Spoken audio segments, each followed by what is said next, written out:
মাননীয় দিদিমণি, প্রথমেই জানাই আপনাকে আমার সশ্রদ্ধ বিনম্র প্রণাম। আপনি আমাদের মায়ের মতো।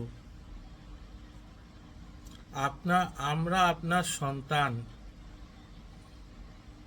আমাদের দুঃখের কথা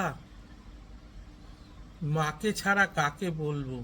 মা হলো জগতের সবচেয়ে আপনজন, প্রিয় মানুষ।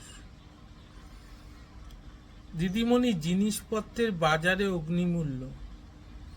আমি নিজেও খুব সুস্থ নেই। ওষুধের পেছনে প্রচুর পরিমাণ খরচা হচ্ছে, এছাড়া অন্যান্য আনুষঙ্গিক খরচা তো আছেই। আমি আইনের কুটকাচালি বুঝি না। আমি কুচবিহার এবিএন শীল কলেজের পিজি ডিপার্টমেন্টের সামান্য একজন অ্যাসোসিয়েট প্রফেসর মাত্র। তবুও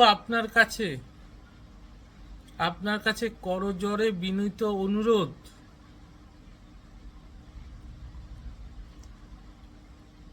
যদি আমাদের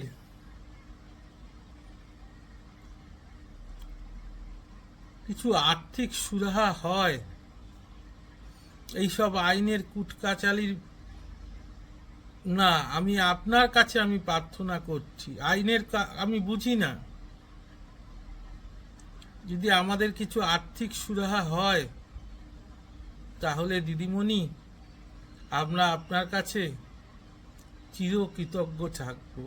আইন তো আইনের কাছেই আছে দিদি, কিন্তু আইনের চেয়েও বড় কথা তো মানবিকতা। বিবেকানন্দ বলেছেন, শিব জ্ঞানে জীব সেবা। আর আমরা আপনার সবার মধ্যেই তো সেই শিবের বাস।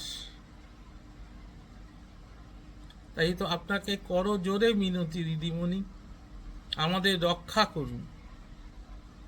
আমরা বড় অসহায়, আপনি আমাদের রক্ষাকর্তা। হ্যাঁ, আইন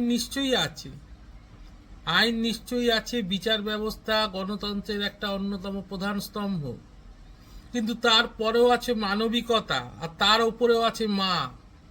মার চেয়ে বড় কেউ নেই বলে আমি অন্তত ব্যক্তিগতভাবে মনে করি। মার চেয়ে বড় কেউ নেই। আমি সেই মার কাছে প্রার্থনা করছি, দিদি এই অসহায় ছেলেটার কথা শুনবেন একটু।